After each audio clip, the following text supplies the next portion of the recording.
How to remove multiple accounts on TikTok. Hi everyone, I'm here to assist you today without any delay. Let's jump right in.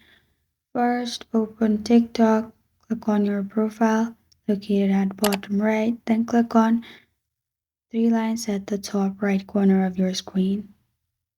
Click on Settings and Privacy, which is the last option. In Settings and Privacy, scroll down, click on Switch Account. Then switch to another account that you want to remove. After you're logged in, click on three lines at the top right in your profile again, and then go to Settings and Privacy. Scroll down, you'll find Log Out. Click on Log Out. After you've logged out, you'll be logged into the previous account, and when you try to see multiple accounts, there is no multiple accounts because it has been removed, and this is how to remove multiple accounts on TikTok.